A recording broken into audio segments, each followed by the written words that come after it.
Welcome to ప్రజా television news bulletin. ముందుగా headlines. Hyderabad LB నగర్లో గ్యాంగ్ వార్.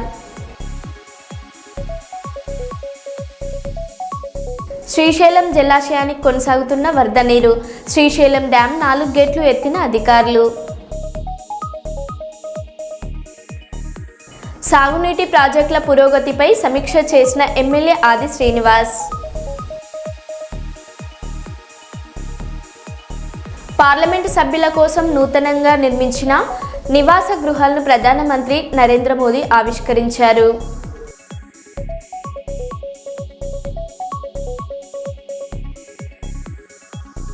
హైదరాబాద్లో తొలి automated multi level parking complex పూర్తి.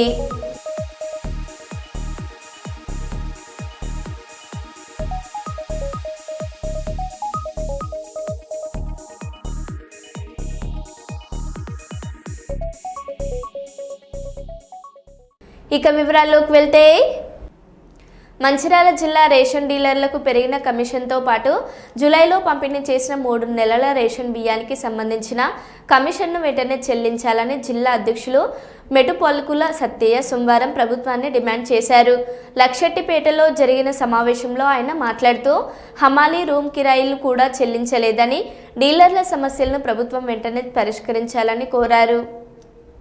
ఆ రోజు మేనిఫెస్టోలో పొందుపరిచారు కాబట్టి మరి గవర్నమెంట్ వచ్చి 20 నెలలు అవుతుంది కాబట్టి తక్షణమే ఆ యొక్క గౌరవ వేతనాన్ని ఈ 300 కమిషన్ను వెంటనే ఈ యొక్క రాష్ట్ర గౌరవనీయులైన ముఖ్యమంత్రి దీని మీద ప్రత్యేక శ్రద్ధ చూపించి మా యొక్క కమిషన్ పెంచి మా యొక్క గౌరవ వేతనము ఇమీడియట్లీ ఇప్పియాలని మరి కోరుకుంటూ మరి ఈ యొక్క కార్యక్రమానికి వచ్చినటువంటి మరి లక్షెట్పేట రేషన్ డీలర్ల అధ్యక్షుడు మరి అన్న భూమేష్ అన్న గారికి, అదేవిధంగా ఈ యొక్క మండల్ జనరల్ సెక్రటరీ అన్న గుండా రాజన్న గారికి, అదేవిధంగా మరి జిల్లా సీనియర్ ఉపాధ్యక్షుడు అన్న సురేందర్ అన్నకు, మరి యొక్క కార్యక్రమానికి వచ్చినటువంటి మన ఊత్కూరు మరి డీలర్ మనోహర్ గారికి, అదేవిధంగా లచ్చన్న గారికి, అదేవిధంగా తెలియజేస్తూ ఈ అవకాశం ఇచ్చిన అందరికీ నమస్కారం తెలియజేస్తూ ముగిస్తున్నాను. Secretary mandal ration dealers association తరఫున మాకు 5 నెలల నుంచి రేషన్ బియ్యానికి సంబంధించిన కమిషన్ రావడం లేదు కనుక 3 నెలల బియ్యం కూడా మేము ఇచ్చాము గవర్నమెంట్ చెప్పిన ప్రకారంగా. అంతకుముందు 2 నెలలు కూడా రావాలి. ఏప్రిల్, మే, జూన్, జూలై, ఆగస్టు మేము 5 నెలల నుంచి రేషన్ బియ్యం డిస్ట్రిబ్యూషన్ చేశాము. మాకు కమిషన్ అనేది రావడం లేదు. ఎందుకంటే మేము అమాలి ఉంటాయి. పోలీసుల తీరుపై టీడీపీ ఎమ్మెల్సీ రాంగోపాల్ రెడ్డి ఆగ్రహం వ్యక్తం చేశారు. తాను ఎలాంటి గొడవలు చేయట్లేదని, పులివెందుల జెడ్పీటీసీ ఉప ఎన్నికలు జరిగే గ్రామాలకు కూడా వెళ్లబోనని చెప్పిన పోలీసులు అదుపులోకి తీసుకురావడానికి రావడం దారుణం అన్నారు. హౌస్ అరెస్ట్ చేస్తే తనకెలాంటి ఇబ్బంది లేదన్నారు. పోలీసులు అత్యుత్సాహంతో ఆయనను అరెస్ట్ చేసేందుకు ప్రయత్నించారు. దీంతో కార్యకర్తలు అడ్డుపడడంతో ఉద్రిక్తత చోటు చేసుకుంది.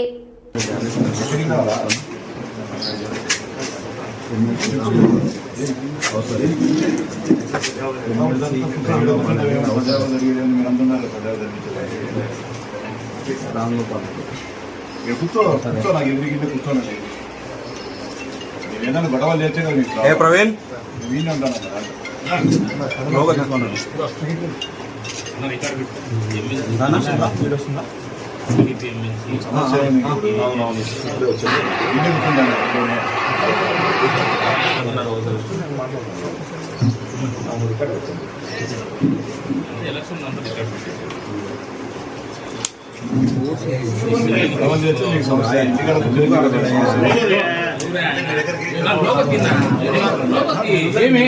వైసీపీ అభ్యర్థి హేమంత్ని కూడా ఓటు వేయనివ్వని టీడీపీ శ్రేణులు.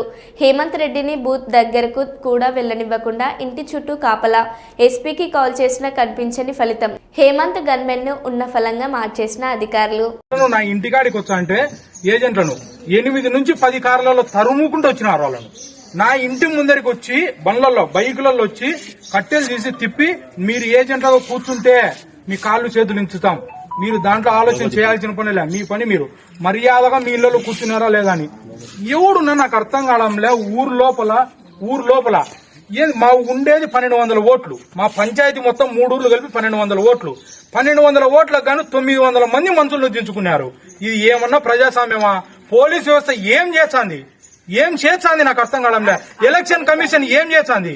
మా ఊరి పరిస్థితి తెలుదా? ఎస్పీ గారికి నేను ఇప్పటికి 3 సార్లు ఫోన్ చేసిన. నేను నా పరిస్థితి ఇది సార్ ఓటు పోయినకి కూడా పోనీకి లేకున్నాము, నాకు సెక్యూరిటీ కల్పించండి అని నేను అడిగితే ఇంతవరకు అసలు రెస్పాన్స్ లేదు. 2 గన్మెన్లు, ఒక గన్మెన్ పొద్దున వరకు ఉన్నాడు, ఆ గన్మెన్ ఇంకొకరిని గన్మెన్ వచ్చినాడు అంతే. ఇంతవరకు ఏజెంట్లను కూర్చొని కూడా పోనీలే. కట్టెలు పట్టుకొని బహిరంగంగా ఎలక్షన్ బూత్ దగ్గర నుంచి 50 మీటర్లు కూడా లేవు. ఏజెంట్లు కూర్చున్నారా? మీకు బూత్ లో ఉన్నారా? ఏజెంట్లే కాదు, మేము ఎలక్షన్లే అసలు జరుపుకోవాలనే లేనట్లేదు. ఇది ఏజెంట్లు కూర్చొని కాదు, ఆడ దగ్గరికి పోయేదానికి లేదు. ఇప్పుడు మీరు లైవ్ ఇట్నే పోతా అంటే లైవ్ పోండి ఆడికి కరెక్ట్ గా పోయి. ఇప్పుడు చూడండి, ఆడ పోలింగ్ బూత్ లో మా ఊరోడు ఒక్కడు గాని ఓటు జరిగింది, ఒక్కడు నిజాయితీగా నేను ఓటు వేసినా అని ప్రెస్ ఒక్కడైనా సరే, ఎవడైనా సరే ఒక్కడు గాని మా ఊర్లో వాడు నేను పోయి ఓటు వేసినానని ఒక్కంతో వీడియో తీపిండి. నేను రాజకీయాలు మానుకుంటా, నాకు అవసరమే లేదు. ఒక్కంతో మున్న నా కొడుకు రాజకీయం చేయకండి. ఎవడైనా సరే మొగోని మాదిరి మీరు గెలిచండి, నేను గెలిచా, ఎవరైనా గెలిచని. ఓట్లు సక్రమంగా జరుపుకోండి ఎవడైనా సరే, అది కరెక్ట్ పద్ధతి. ఇన్నేళ్ల చరిత్రలో మా నాయన సర్పంచ్ అయినప్పుడు, మా నాయన జెడ్పీటీసీ అయినప్పుడు ఎన్నో రాజకీయాలు చూసినా నేను. ఈ బుద్ధి రాజకీయం చూడడంలో, ఈ బుద్ధి రాజకీయం చేయడంలే. నేను నా ఇంట్లో 15 ఏళ్ల నుంచి రాజకీయం నడుస్తుంది, అల్లాటప్పగే నడచడంలే. మేము కూడా వార్డు మెంబర్ నుంచి ఈ బుద్ధి మా నాయన జెడ్పీటీసీ నుంచి, మా నాయన చనిపోయినాక జెడ్పీటీసీ అయ్యేంత వరకు నేను కూడా రాజకీయం చేసినాం. మేము ఏ బుద్ధే గానీ ఒక మనిషిని ఇబ్బంది పెట్టింది గానీ, ఓట్లప్పుడు గానీ, ఎప్పుడే గానీ మేము ఇంతవరకు ఇబ్బంది పెట్టిన వాళ్ళమే కాదు. ఎవరినైనా ఊరు లోపల అడగండి నా గురించి, ఊరు లోపల ఎవరినైనా అడగండి. ఎవరైనా గానీ మా నాయన గురించి కానీ నా గురించి కానీ అడిగితే మంచోళ్ళనే చెప్తారు, ఒక్కంతో చెడ్డోడని చెప్పించుకోండి. రైట్, ఇక రాష్ట్ర వ్యాప్తంగా విస్తారంగా వర్షాలు పడుతున్నాయి. మరో 4 రోజులు భారీ వర్షాలు కురుస్తాయని వాతావరణ శాఖ వెల్లడించింది. ఇవాళ పలు జిల్లాలో భారీ వర్షాలు కురిసే అవకాశం ఉంది. ఈ మేరకు 12 జిల్లాలకు ఎల్లో అలర్ట్ జారీ చేసింది. కోస్తాంధ్ర, తెలంగాణ పరిసర ప్రాంతాల్లో ఉపరితల ఆవర్తనం కొనసాగుతోంది. అటు రేపు పశ్చిమ మధ్య బంగాళాఖాతంలో అల్పపీడనం ఏర్పడనున్నాయి. ఆ తర్వాత ఇది మరింత బలపడి తీవ్ర అల్పపీడనంగా మారే అవకాశం ఉంది. దీని ప్రభావంతో రేపటి నుంచి రాష్ట్రంలో భారీ నుంచి అతి భారీ వర్షాలు, కొన్ని ప్రాంతాల్లో అత్యంత భారీ వర్షాలు పడతాయని వాతావరణ శాఖ అధికారులు తెలిపారు. నేడు ఆదిలాబాద్, ఆసిఫాబాద్, మంచిర్యాల, నిర్మల్, జయశంకర్, భూపాలపల్లి, ములుగు, కొత్తగూడెం, ఖమ్మం, మహబూబాబాద్, వరంగల్, హన్మకొండ జిల్లాలో భారీ వర్షాలు పడతాయని వాతావరణ శాఖ తెలిపింది. రేపు భద్రాద్రి కొత్తగూడెం, జగిత్యాల, జయశంకర్, భూపాలపల్లి, కొమరంభీం, ఆసిఫాబాద్, మహబూబాబాద్, మంచిర్యాల, ములుగు, పెద్దపల్లి, యాదాద్రి, భువనగిరి జిల్లాలో భారీ నుంచి అతి భారీ వర్షాలు పడతాయని వెల్లడించింది. ఈ మేరకు ఆరెంజ్ అలర్ట్ జారీ చేసింది.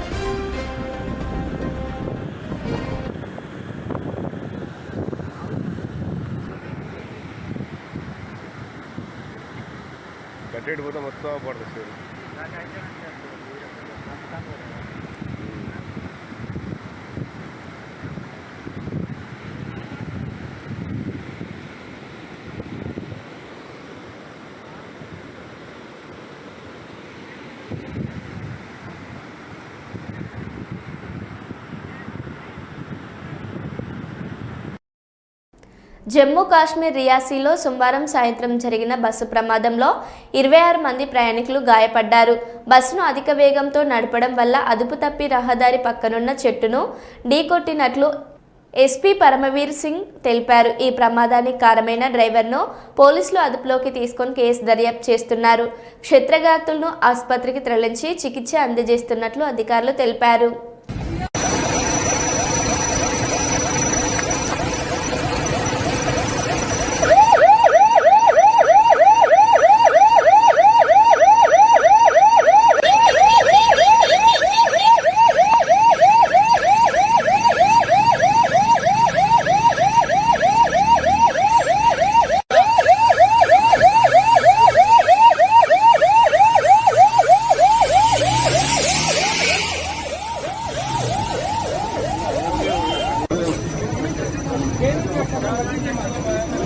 आज दिन को 2:45 बजे की बात है।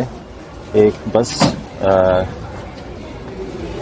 रियासी से कटरा की तरफ जा रही थी और अचानक गाड़ी ने अपना कंट्रोल खोया और वो दीवार की तरफ उसने उसको लगा दिया, जिसके कारण हमारे कुछ जो पैसेंजर थे, अराउंड 26 पैसेंजर जो इंजर्ड हुए हैं। अभी डॉक्टर साहब से बात की हमने, उन्होंने बताया कि सभी लोग उनका सिंपल इंजरी है, कोई भी सीरियसली इंजर्ड नहीं हुआ, किसी को अभी तक फ्रैक्चर नहीं है और उनका ट्रीटमेंट चल रहा है और जल्दी उनको यहाँ से डिस्चार्ज कर दिया जाएगा। जैसे मैंने आपको बताया कि अभी डॉक्टर साहब से बात हुई, उन्होंने ये कहा कि किसी को भी सीरियस इंजरी नहीं है एक्सेप्ट एक आदमी जिसको नाक में थोड़ा लगी हुई है, उसका सीटी स्कैन किया गया है और उसकी कंफर्मेशन के बाद ही आगे बताया जा सकता है। देखो, इसका तहकीकात की जाएगी, ड्राइवर को पकड़ा गया है, उससे पूछताछ की जाएगी। जैसे अभी पैसेंजर से पूछा गया कि उस थोड़ा स्पीड में था। పార్లమెంట్ సభ్యుల కోసం నూతనంగా నిర్మించిన నివాస గృహాలను ప్రధానమంత్రి నరేంద్ర మోడీ ఆవిష్కరించారు.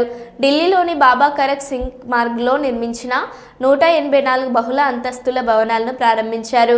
ఈ సందర్భంగా ఎంపీల నివాస సముదాయంలో ప్రధాని సింధూర మొక్కను నాటారు.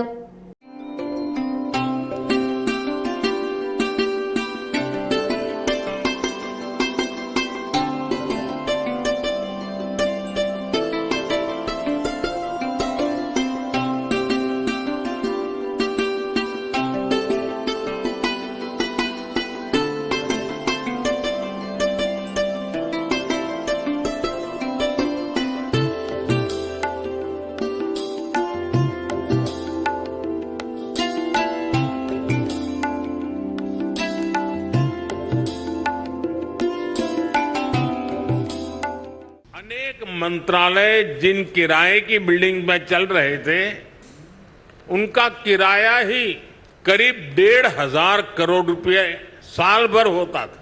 ये देश के पैसे की सीधी बर्बादी थी। इसी तरह पर्याप्त सांसद आवास न होने की वजह से भी सरकारी खर्च बढ़ता था। आप कल्पना कर सकते हैं, सांसद आवास की कमी होने के बावजूद 2004 से लेकर 2014 तक लोकसभा सांसदों के लिए एक भी नए आवास का निर्माण नहीं हुआ था। इसलिए 2014 के बाद हमने इस काम को एक अभियान की तरह लिया। 2014 से अब तक इन फ्लैट्स को मिलाकर करीब 350 सांसद आवास बनाए गए हैं। यहां देश के अलग अलग राज्यों और क्षेत्रों के सांसद एक साथ रहेंगे। आपकी उपस्थिति यहां एक भारत श्रेष्ठ भारत का प्रतीक बनेगी। శ్రీశైలం ఘాట్ రోడ్డుపై ఢీకొన్న 2 ఆర్టీసీ బస్సులు. 10 కిలోమీటర్ల మేర ట్రాఫిక్ జామ్. దోర్నల సమీపంలో 2 ఆర్టీసీ బస్సులు ఢీకొనడంతో స్వల్ప గాయాలతో బయటపడ్డ ప్రయాణికులు. గాయాల పాలైన డ్రైవర్ ప్రయాణికులను దోర్నల ప్రభుత్వ ఆసుపత్రికి తరలింపు. ప్రమాదం జరిగిన 3 గంటలైనా అధికారులు చర్యలు తీసుకోకపోవడంతో భారీగా ట్రాఫిక్ జామ్ అయిందని వాహనదారులు ఆగ్రహం.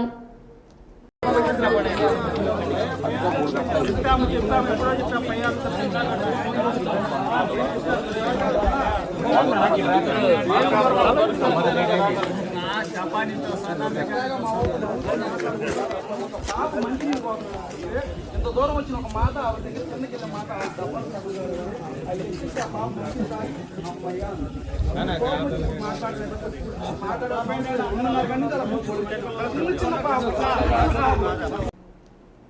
హైదరాబాద్లో తొలి automated multi level parking complex పూర్తి. తెలంగాణ రాష్ట్రంలో ఇదే తొలి automated multi level parking system.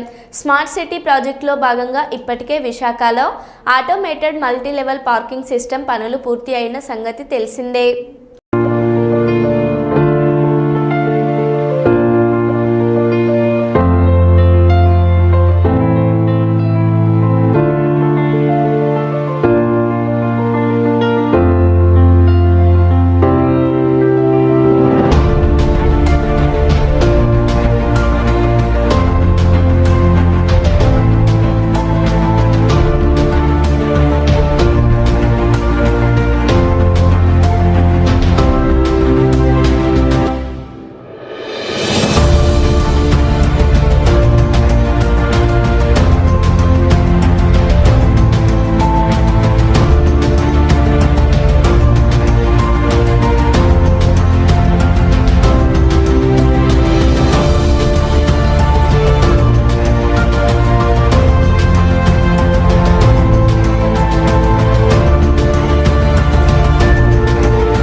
చివరికి లంచం కోసం దివ్యాంగుని కూడా వదలని కాంగ్రెస్ కార్యకర్తలు 50,000 ఇస్తేనే ఇందిరమ్మ ఇల్లు ఇస్తాం.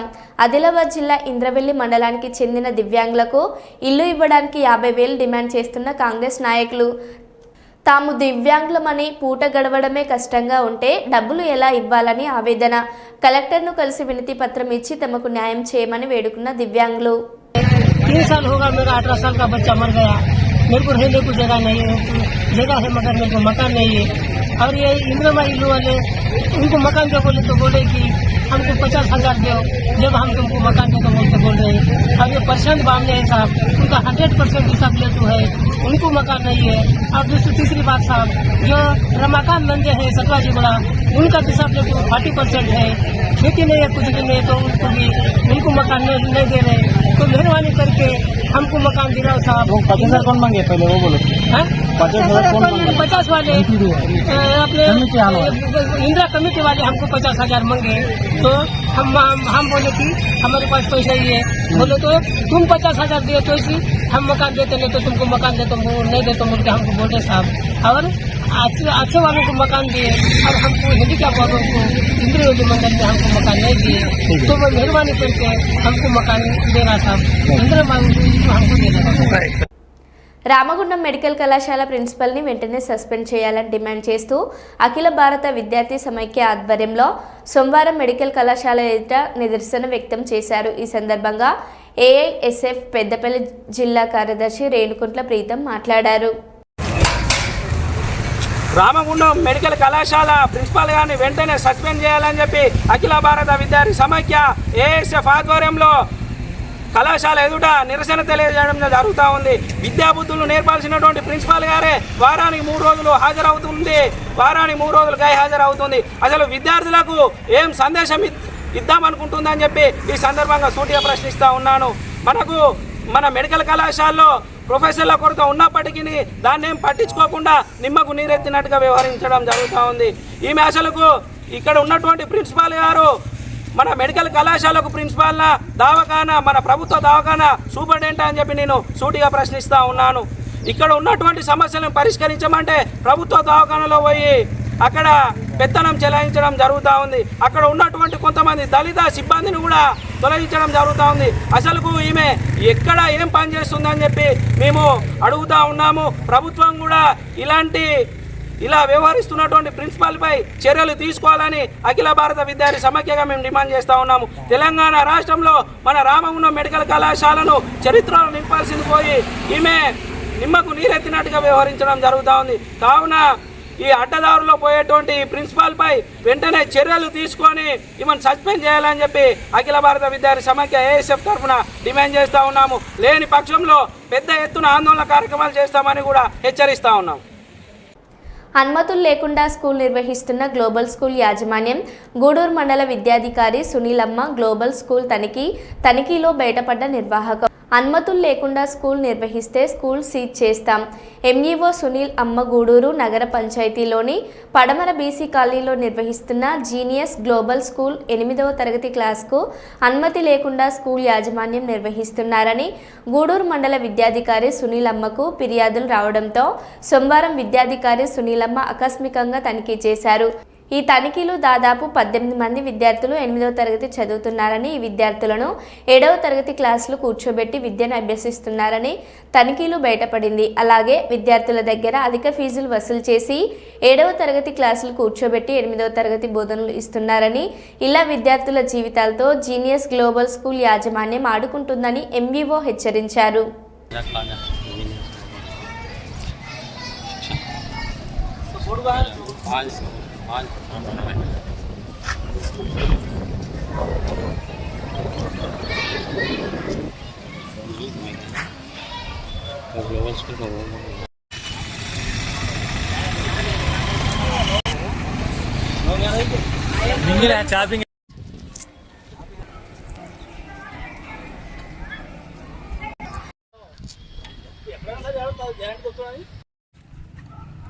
वीडियो रख रहे क्या करता बोलता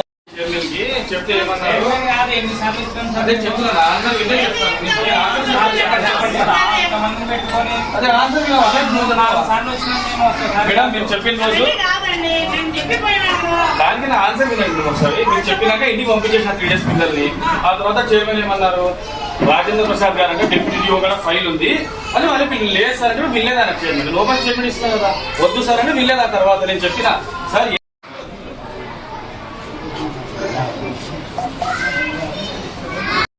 చేయడం అనేది చాలా తప్పు. తప్పకుండా అందరి పిల్లలందరినీ కూడా ఏది వాళ్ళందరినీ టెక్స్ట్ బుక్స్ కొనలేదు,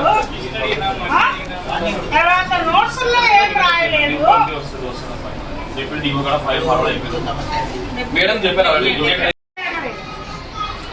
లేండి, మీకేం సమస్య లేదు, లేండి మీరు.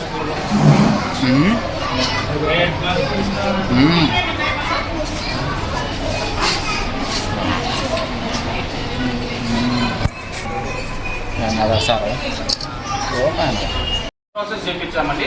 DO deputy DO Rajendra Prasad అని చెప్పారు.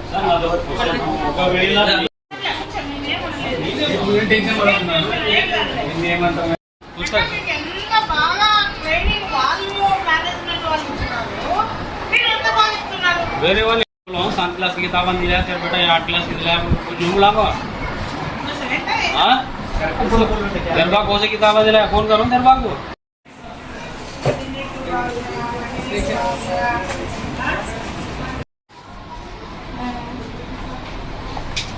టెక్స్ట్ బుక్ అక్కడ కూడా లేవు బాబు, నోట్స్ లో కూడా రాయలేదు.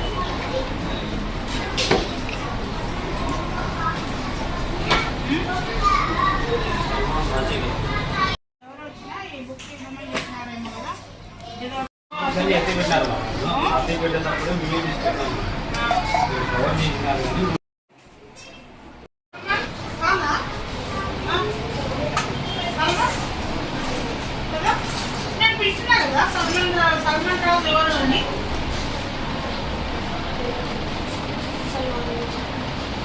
పేరు సల్మాన్, నేను కూడా అప్పుడు సల్మాన్ ఎవరు అని అడిగినా. నిదానంగా గుర్తు చేసుకోండి.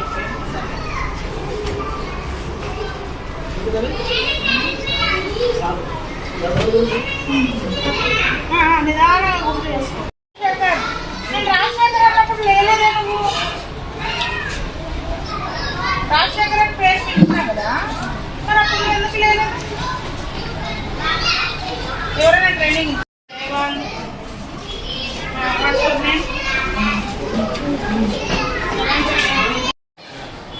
ఏ క్లాస్ పిల్లలు ఎవరున్నారో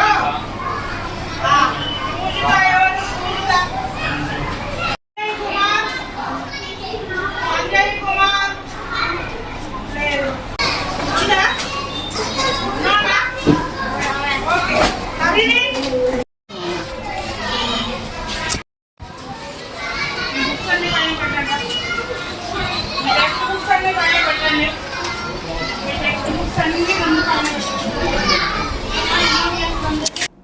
శ్రీశైలం జలాశయానికి కొనసాగుతున్న వరద నీరు. శ్రీశైలం డ్యాం 4 గేట్లు ఎత్తిన అధికారులు. ఈ సంవత్సరంలో 3వసారి గేట్లు ఎత్తిన అధికారులు. శ్రీశైలం డ్యాం 4 గేట్లు ఎత్తిన అధికారులు. దిగువ నాగార్జున సాగర్కు విడుదల చేసిన అధికారులు.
పులివెందుల వైసీపీ ఆఫీస్కు డీఐజీ కోయ ప్రవీణ్తో పాటు భారీగా పోలీసులు.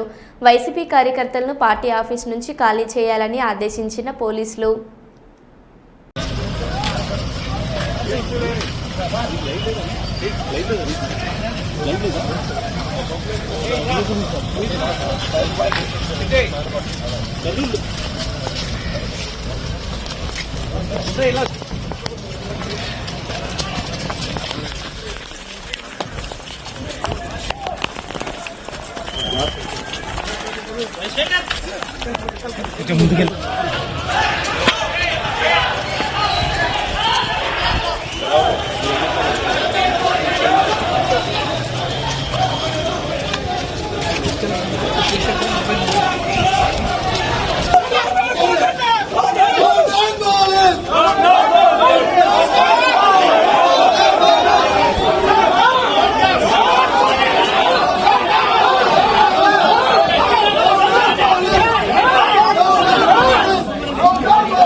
మరో బులెటిన్లో మళ్ళీ కలుద్దాం. Stay tune.